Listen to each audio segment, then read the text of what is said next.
Okay, folks, thanks for joining us. Andrew and I are in the middle of recording some stuff for a product that we're going to be releasing in the next few weeks. And just while we have the chance and we've got Andrew on camera, I'm going to ask him to address for you email subscribers a question that came in today from a gentleman called Nick through our andrewsaul.com website submission form.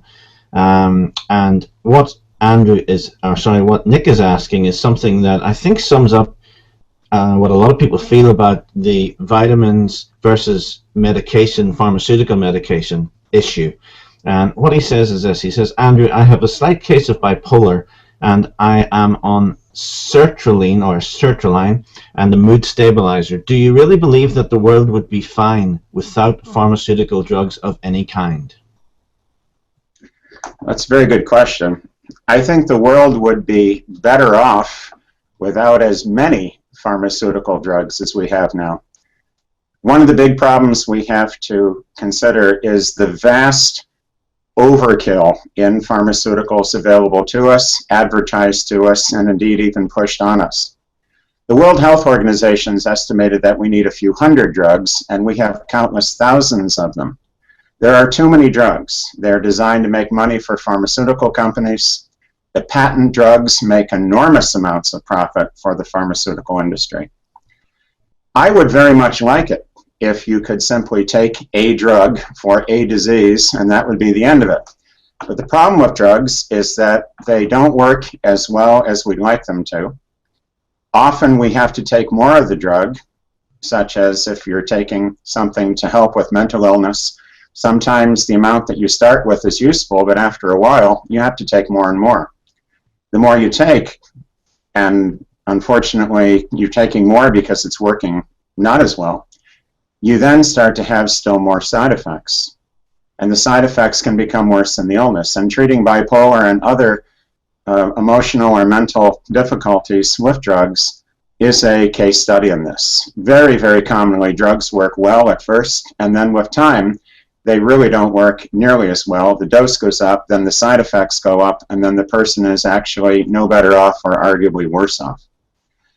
If we remember that drugs have a role for emergencies, for life-threatening situations, for temporary relief, then we can answer the question in a balanced way.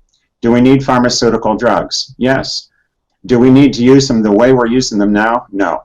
The biggest problem we have right now is that we're ignoring what Dr. Roger J. Williams said over half a century ago. Dr. Williams was a professor of chemistry, president of the American Chemical Society, and the discoverer of a B vitamin, pantothenic acid. Dr. Williams said, when in doubt, use nutrition first. Nowadays, it's when in doubt, use drugs first.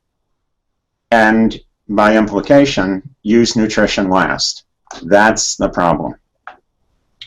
And I think to add to that, the understanding of the layman is probably when in doubt, use drugs, and nutrition doesn't even come into the equation. No one even thinks of it normally.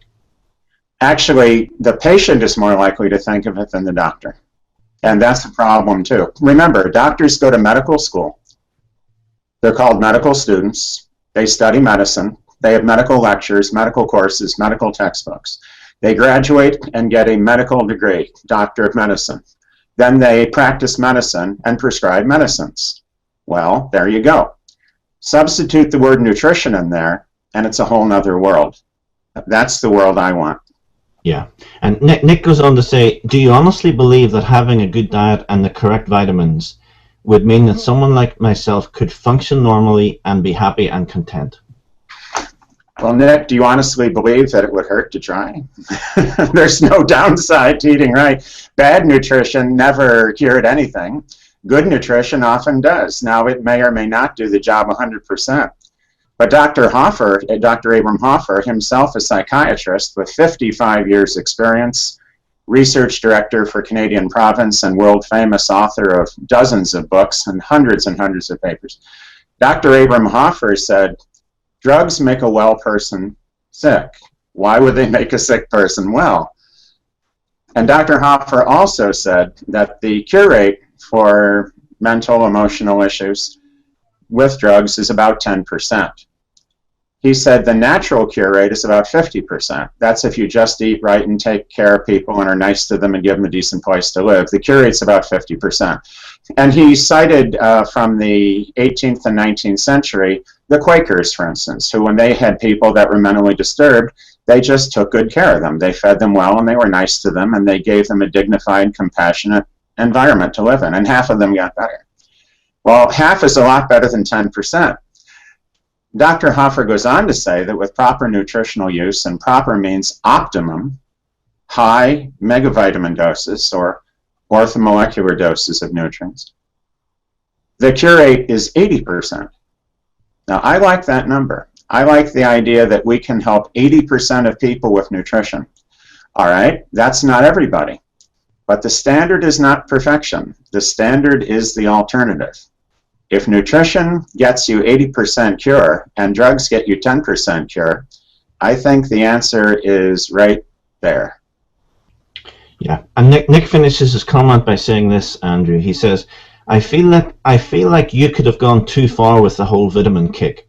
I am a big fan of you. I just hope you're right. But to me, it also says something that I've learned from my time talking to you, is that this is not about opinion, and it's not about your opinion. It's about the facts that are out there, correct? Well, it is. And actually, I came to that very same place and practically said the same thing to myself back in 1977 when my firstborn child came into the world, and I was a father at the age of 22, which now seems pretty young. And by golly, it was. And I had this baby in my arms, and I'm thinking, oh my heaven's sakes, I've got to be right.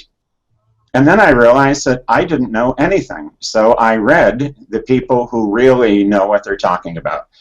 When you read Linus Pauling and Abram Hoffer and Roger Williams and Frederick Robert Klenner and Hugh Reardon and Wilfred Nevin Shute and Klaus Jungblut and William J. McCormick and Frederick Robert Klenner, Robert Cathcart, all of these other wonderful researchers who are far more qualified than I will ever be.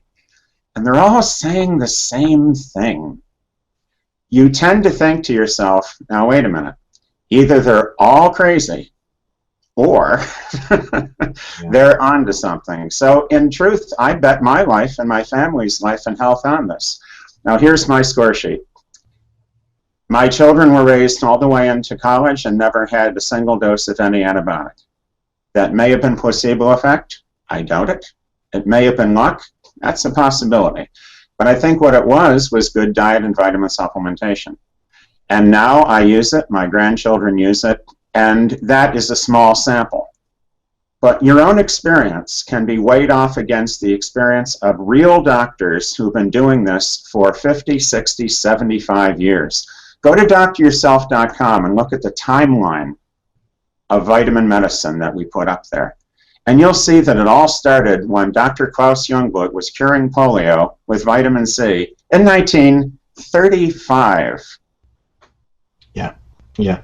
I'll make that timeline available for download underneath this video on YouTube. So if you want to download that timeline, it'll be right below this video when you're watching it on YouTube.